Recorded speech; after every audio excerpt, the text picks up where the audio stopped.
UCOM-ն աջակցում է CIPR Aerospace կենտրոնի տիեզերք 1 ուսումնական ծրագրի իրագործմանը, մեկնարկը տրվեց Վանաձորում և Օձունում։ Դպրոցականների և ուսուցիչների համար հասանելի կդառնան տիեզերագիտությունն ու տիեզերական ինժեներական կրթությունը դասարանից ուղեծիր գաղափարի իրագործման համար։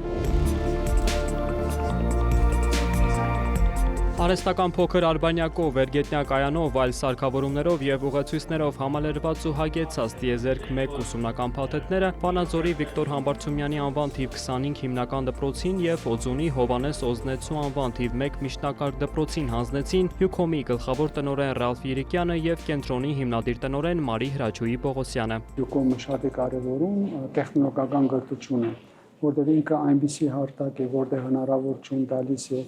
պատանիներին և երիտասարդներին սկսին աշխարհը տեսնել տարբեր անկյուններից և զարգացնեն իրենց մտածելակերպը և ավելի կրթված լինեն տեխնոլոգիայի առումով և բերումով և ավելի պատրաստ լինեն, որ վաղվա օրը ապագայի համար իրենք ավելի ինքնավստահ տեխնոլոգիական ղեկը վերցնեն իրենց ձեռքում։ CIPR Aerospace-ը, որը հիմնադրել է տիեզերական ճարտարագիտության մասնագետ, ՆԱՍԱ-ում ավելի քան 20 տարի փորձ ունեցող Մարի Հրաչուհի Պողոսյանը դպրոցների և համալսարանների համար մշակել է տիեզերագիտության և ավիատիեզերական ինժեներության ուսումնական ծրագրեր։ Շատ շնորհակալ ենք UCOM-ից և իր տնօրենից մասնավորապես պարոն Ռալֆ Երիկյանից, որովհետև ինքը հովանավորեց այս ամբողջ աշխատանքը, սա միայն սկիզբն է, կհուսանք, որ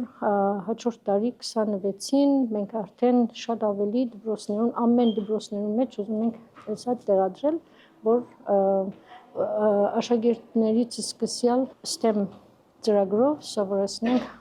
տիեզերական սարքաշինությունը և արբանյակաշինությունը։ Ծրագիրը մեծ ոգևորություն է առաջացրել դպրոցներում, ուսուցիչներին վերապատրաստել են CIPR Aerospace-ի մասնագետները, պատրաստ են գիտելիքները փոխանցել աշակերտներին։ Շատ ուրախ եմ այս համագործակցության համար, որը մեծ հնարավորություն է ստեղծում երեխաներին զարգացնելու տեխնիկական գիտելիքները, տեխնիկական կրթությունը երեխաների մոտ, նաև մոտիվացիան։ Ժամանակները փոխվում են և հիմա ժամանակի պահանջը տեխնիկաների, տեխնոլոգիաներին լավ տիրապետելը։ Նախաձեռնությունը միտված է STEM կրթության խորացմանը, ավիատիեզերական ճարտարագիտության առաջին քայլերի ձևավորմանը, մարզային դպրոցների տեխնոլոգիական ներուժի ամրապնդմանը, նաև ապագա ինժեներների համար պրակտիկայի և կարիերայի նոր հնարավորությունների ստեղծմանը։